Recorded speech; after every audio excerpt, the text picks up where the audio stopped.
पढ़ाई के अंदर कितनी क्या बोलते हैं रौनक है। तो ऐसी पढ़ाई जिसके नसीब में है वो कभी उदास नहीं हो सकता, राइट? क्योंकि एक बाबा की मुरली भी है तो गागर, लेकिन सागर के समान है। तो उस एक मुरली से ही हम राजा बनते हैं। तो बाबा ने एक बार बोला था कि बच्चे, जितनी भी कलयुग की पढ़ाइयाँ हैं, पहले तो बहुत सारी उसमें से ज़रूरत ही नहीं पड़ेगी सतयुग में, लेकिन जो कुछ भी सीखना चाहिए वो इस पढ़ाई से सीखकर आप राजा बन जाते हो। तो जिसका मुरली से इतना प्यार होगा तो वो मुरली को अच्छी तरह से खाएगा। जैसे एक दूध से मैक्सिमम कितनी चीज़ें बनती हैं, कभी लिस्ट बनाई है? एक दूध से मैक्सिमम कितनी चीज़ें बनती हैं? नहीं, वो तो करना पड़ेगा होमवर्क, अभी किया नहीं है। मोटी मोटी मालूम है, पनीर बनेगा, दही बनेगी। ये एक होता है बेसिक प्रोडक्ट। तो जो बेसिक प्रोडक्ट है वो है दूध। फिर उसके बाद बाई प्रोडक्ट है, वो भी 3-4 हैं, लेकिन उस 3-4 से जो सैकड़ों चीज़ें बनती हैं तो उसको कहते कमाई।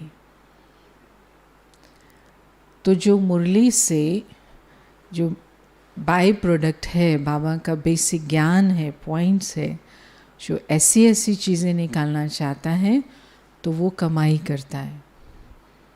अर्थात दूसरी आत्माओं को प्रेरणा देता है मुरली को अच्छी तरह से लगन लग जाने की। ठीक है ना? क्योंकि जिस देश में सेवा करते हैं हम, वहाँ पर तो कौन सी भाषा चलती है? रशियन चलती है ना, रूसी भाषा चलती है। तो रूसी भाषा जो है वो संस्कृत के बहुत नज़दीक है। तो बाबा की जो मुरली की ट्रांसलेशन होती है वो इंग्लिश से नहीं करते, क्योंकि इंग्लिश की मुरली कहाँ से तैयार होती है? हिंदी से। तो हिंदी का फिर आप ट्रांसलेशन करेंगे, बेलेंगे तो कितना % रह जाएगा इंग्लिश में? 80%, 85%। चलो बहुत मेहनत कर दी तो 90%, 100 तो कभी भी नहीं आएगा। अगर उस इंग्लिश के 85% में फिर करनी हो रशियन की तो कितना रह जाएगा? 75 भी नहीं रहता है, क्योंकि इंग्लिश और रशियन काफ़ी दूर के रिश्तेदार हैं, दूर दूर के रहते हैं। और संस्कृत और रशियन जैसे मौसी है। अगर संस्कृत माँ है तो ये जो रशियन है वो उस माँ की बहन है। तो इतना क्लोज है। तो बाबा की जो शब्द हैं, जैसे बाबा ने कहा है कि तुम बच्चे जल्दी करो, जल्दी करो, घर चलना है। बाबा ऐसा बोलते हैं ना। तो बच्चे अब घर चलना है, तो इंग्लिश में आएगा you have to go to home.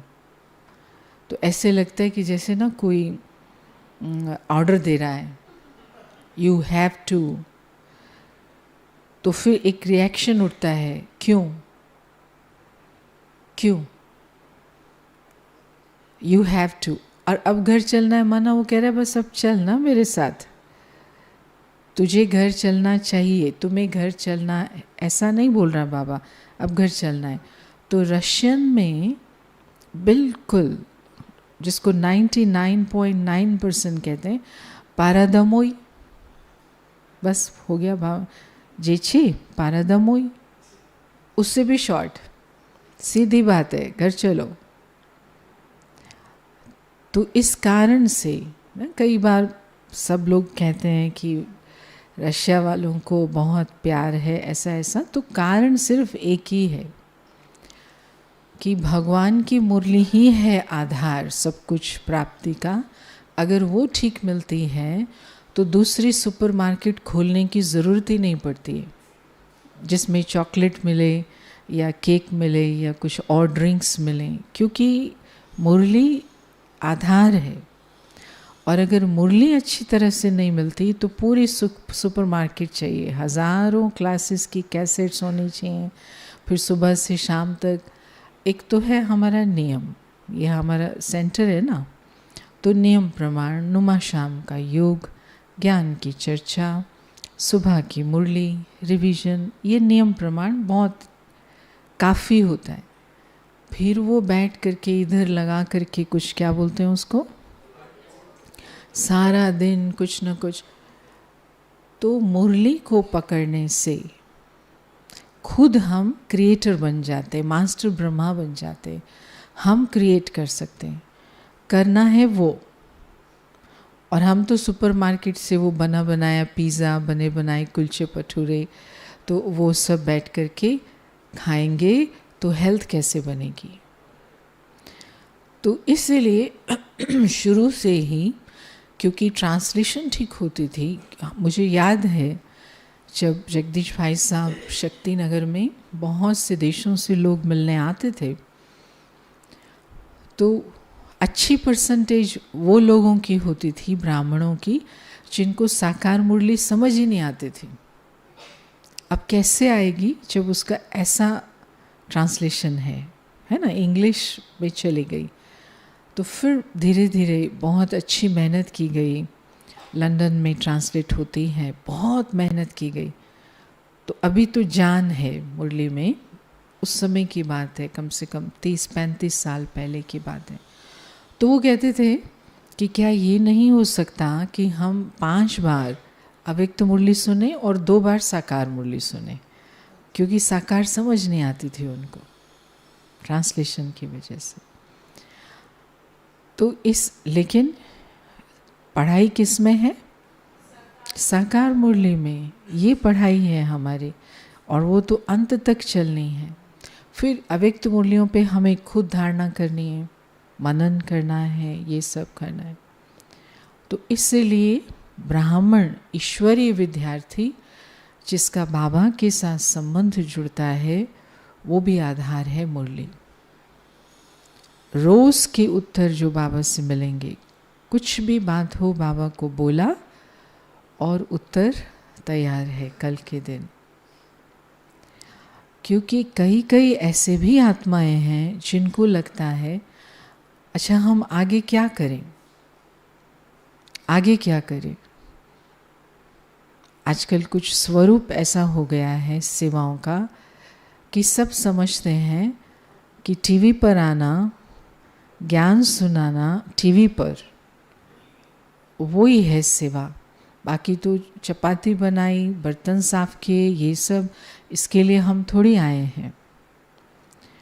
तो उसका कारण ही यही है कि मुरली के आधार पर फाउंडेशन जो है वो पक्का नहीं बनाया है। क्यों? अब मैं यहाँ बैठी हूँ, है ना, मुझे क्या करना है? अभी जो मेरे सामने बाबा काम दिखा रहा है, अभी वो है मेरी सेवा, वो है मेरा लक्ष्य। अभी जो दिखा रहा है, और वो मुझे दिखा रहा है, उसको छोड़ के मैं कोई फ्यूचर के प्लान बना रही हूँ कि मैं ये बनना चाहती हूँ, वो बनना चाहती हूँ। तो ये तो जैसे लौकिक बिजनेस हो गया। लौकिक में करियर की बात करते हैं, है ना, करियर बनाना है। यहाँ हमें करियर बनाने नहीं आए, हम यहाँ स्वर्ग की स्थापना में बाबा को मदद करने आए हैं। काम बाबा का है, हमें जो प्लेट में सजा के आज के दिन बाबा काम दे वो मुझे करना है। तो हमें चिंता ही नहीं करनी पड़ती अपने फ्यूचर की, अपने करियर की। क्यों? क्योंकि अब हम बाप के साथ हैं, उसका कार्य चल रहा है। अभी हम बच्चे हैं, हमें अपने संस्कारों को परिवर्तन करना है, वही हमारा एकमात्र काम है। दिव्यता जो आए हमारे संस्कारों में, उससे फिर बाबा हमें जैसे भी जहाँ पर भी जो सामने कार्य कराना है, और वो भी खुद उपस्थित हो के बाबा कराए। हमें तो बाबा को अपने को सौंप देना है। तो ये समझ सिर्फ साकार मुरली को जब हम अच्छी तरह से रोज़ पकड़ते हैं तो आती है कि ये टाइम स्टार्स बनने का नहीं है कि हम स्टार्स बन जाएं और सब हमारे को देखते रहें कि ये तो ये तो हीरोइन बन गए, भागते हैं ना सेलिब्रिटीज़ बनने का। Never never never. सिंपल, साधारण, और हमें जितना हो सके अपने से भले लाइट कम करके शिव बाबा के ऊपर लाइट पड़े ज़्यादा। क्योंकि उसकी प्रत्यक्षता मेरे से तो जुड़ने के लिए 5000 साल पड़े हैं ना। कितने जन्म होंगे 5000 साल में, आत्माएं आत्माओं से प्राप्ति करेंगे। अभी सबको चांस देना चाहिए उसके साथ जुड़ने का। ये ईमानदारी है। और ये नहीं कि हम धक्का मारेंगे, नहीं।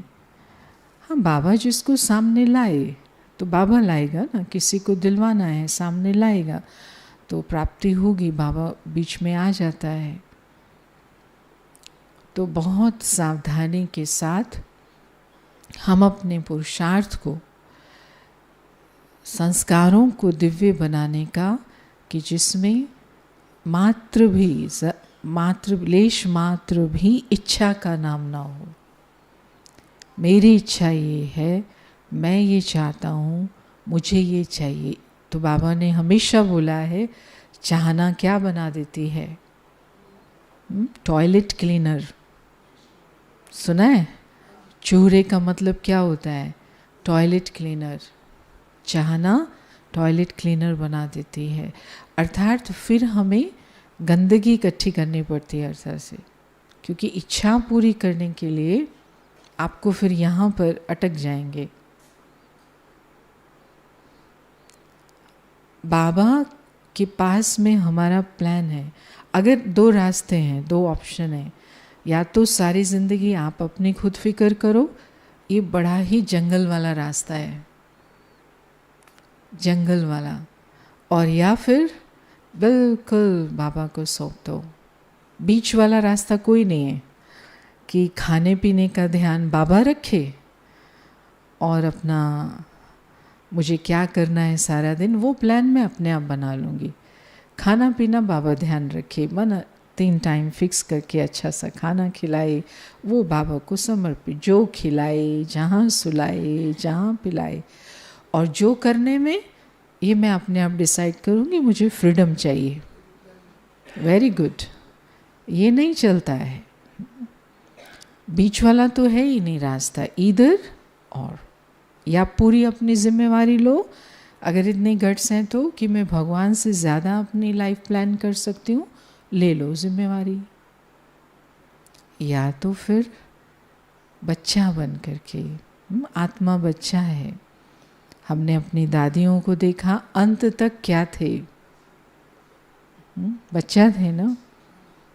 अभी चलते चलते जो सामने सेवा आ गई, छोटा छोटा भी कोई आके बोले दादी इससे मिलो, दादी इसको दृष्टि दे, दादी, तो करते थे ना। तो उसमें ही बाबा का ब्लेसिंग हम बच्चों पर रहता है। तो हम बड़े भाग्यशाली स्टूडेंट्स हैं जो हम हिंदी डायरेक्ट समझ सकते हैं, क्योंकि ट्रांसलेशन फिर भी ट्रांसलेशन है, लेकिन हिंदी समझने वाले बाबा से सब अपनी शक्ति का अनुभव कर सकते। तो विश्व के अनेक देशों में मुरली अभी ट्रांसलेट होती है, सब देशों के अंदर। तो अमृत वेले जब भी आप योग लगाएं यहाँ बैठ करके, तो योग बाबा के साथ मुलाकात पूरी करके सारे विश्व के ऊपर खड़े होके जितने भी देश हैं, अलग अलग भाषा में वो मुरली सुनने वाले, समझने वाले, सबको अच्छी तरह से हलो करें, दृष्टि दें।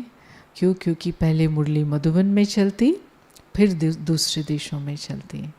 तो भारत से जाने वाली ये संपदा, आदि सनातन देवी देवता धर्म को स्थापन करने वाली संपदा, हीरे मोती, ये मुरली के पूरे विश्व में छन छन करके फैलाए जाते हैं ना। दैवी बीज झाड़े जाते हैं। तो सुबह उठ करके ये दृष्टि देनी है, पानी देना है, जो सब आत्माएं फिर ORC में पहुंचती रहेंगी। ठीक है ना, समझ में आ रहा है ना सबको ORC का रोल वर्ल्ड में क्या है? तो मेहनत तो देखो कितनी हुई है। 30 साल तो हो गए ना, शायद 25। अच्छा, तो 25 होने वाले होंगे। तो कितनी मेहनत है, लेकिन ये बाबा ने हमारे से इन्वेस्टमेंट कराया है आगे के लिए। लेकिन एक छोटी सी बात का ध्यान रखना चाहिए हमें कि किसी भी प्रकार से हम ये गलती ना करें कि मैं अभी ज़िंदा हूँ, मेरी आँखों के सामने अभी रिज़ल्ट कोई निकल आए कि मेरी सेवा से क्या फ़ायदा हुआ। हमें सिर्फ देते जाना है, देते जाना है। ये सब इकट्ठा होके रिज़ल्ट लास्ट में अनाउंस होने वाला है। ब्रह्मा बाबा ने जब तक थे कितने भाई बहने थे, कितने सेंटर्स थे, लेकिन बाबा ने पुशअप नहीं किया, फोर्स नहीं किया। क्या है, रिज़ल्ट ही नहीं है, सतयुग ही नहीं आया, मैं जाने वाला हूँ, अब क्या होगा? नहीं, मेरे होते इस शरीर में जो कार्य हो सकता है वो हुआ, आगे बाबा जैसे कराएंगे। किसी को भी रिजल्ट्स को पुशअप नहीं कराना है, कंट्रीब्यूशन करना है। लेकिन आखिर हुआ क्या? फिर मैंने जीवन दिया, आखिर रिजल्ट क्या? अरे नहीं, आत्मा ये नहीं कह सकती। ये 60 साल वाला, 50 साल वाला शरीर बोलता है, देह अभिमान बोलता है। Looking for result, fixing for something, no. बेहद का कार्य है और उसमें कोई भी टाइम ड्यूरेशन की बात ही नहीं है, वो चलता चलेगा, चलता चलेगा। ठीक है, तो बहुत बहुत बधाई हो आप सबके लिए। हाँ, ये तो विजय दीदी बताएंगी क्या है टोली का तो टोली आप सबके लिए रशिया से आई है, प्यार से स्वीकार करिए।